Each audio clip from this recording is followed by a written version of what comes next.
We've spent the past 2 episodes exploring mindfulness and self-compassion as proven effective tools for our mental health and self-care toolkits. If you're interested in learning more, and given the unrelenting nature of 2020, we encourage learning as many methods of self-care as possible. We'll link to both episodes with this. For the next 8 minutes, we invite you to join Barbara Moser, a trained teacher in mindful self-compassion, a fierce mental health and suicide prevention advocate, and retired physician, in a guided, mindful self-compassion exercise. You can download it so you can have it any time that you feel you want it.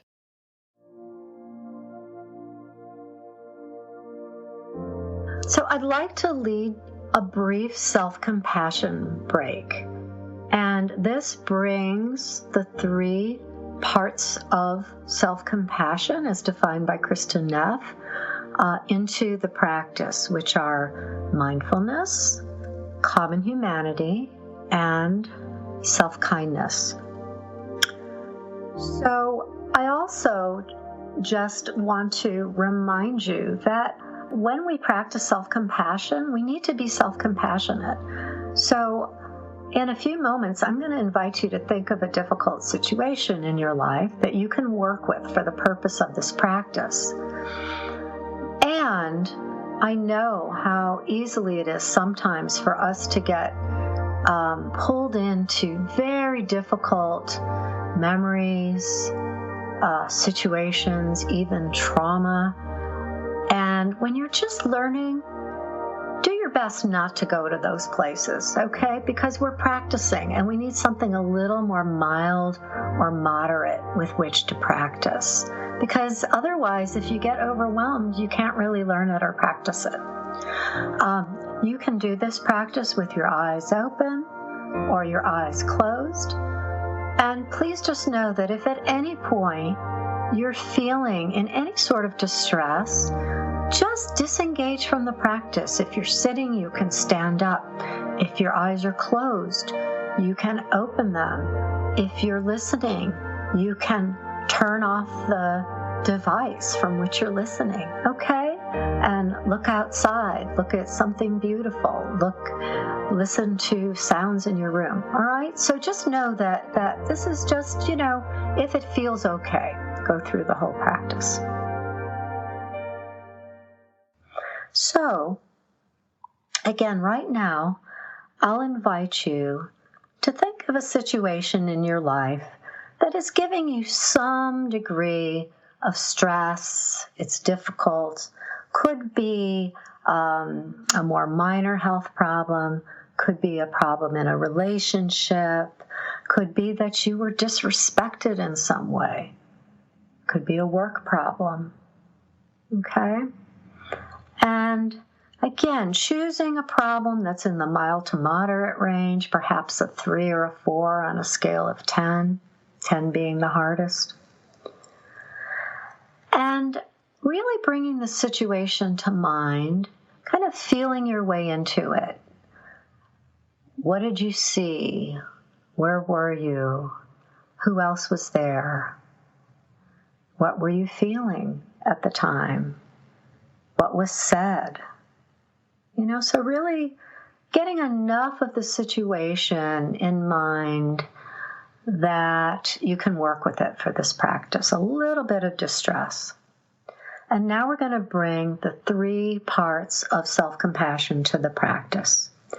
So saying to yourself very clearly, this is a moment of difficulty. This is a moment of difficulty or of struggle. That's mindfulness, recognizing the difficulty of this moment. But use words that speak to you. It might be, I'm suffering.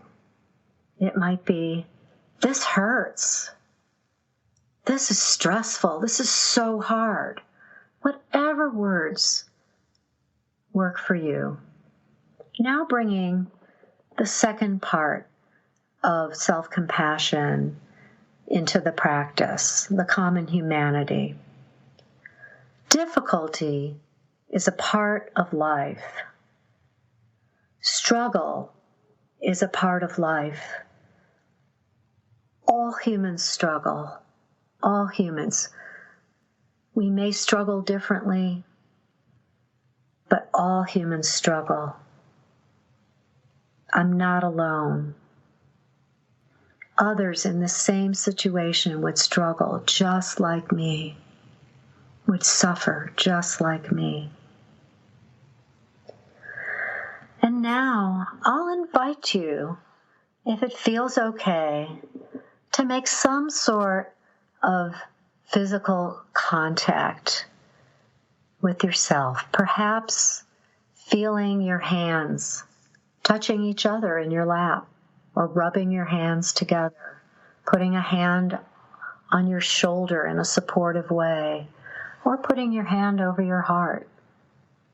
Just giving yourself a bit of a soothing, supportive touch. And saying to yourself, may I be kind to myself. That's self-kindness, the third part of self-compassion. Another way you might say that is, may I give myself what I need. Or you may say, I've got your back, talking to yourself, I've got your back. Perhaps you need a little more action in it, a little more protection. So you might say to yourself, may I provide for myself? May I protect myself? Whatever you need in this moment. And are there any particular words of kindness and support that really are what you need to hear right now because you're in this tough situation? Some other options are, may I accept myself as I am? May I begin to accept myself as I am? May I forgive myself?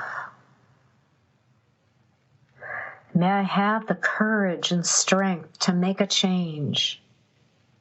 So whatever it is that you need to hear, sometimes it's really hard to do this and we can't really come up with the words that we need to hear. So if that's the case, can you imagine if you had a good friend who was struggling in this very same way? What would you say to that friend? What would your tone of voice be? What would the words be? What would a simple message be that you could give to your friend, heart to heart? And can you give that same message to yourself?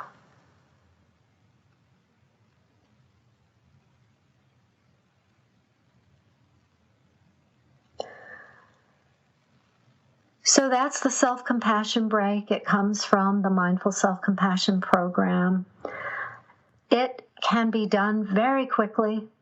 I use this practice all the time in just seconds, 10 seconds, just to take that mindful and self-compassionate pause that I need to care for myself in that moment. Thanks for practicing with me. Thank you. Really appreciate that. Thank you for listening. Take care of yourselves this week and always. We'll be back next week with a new episode. Come join the Giving Voice to Depression Facebook community of more than 9,000 people for daily inspiration, conversations, and support. You are not alone.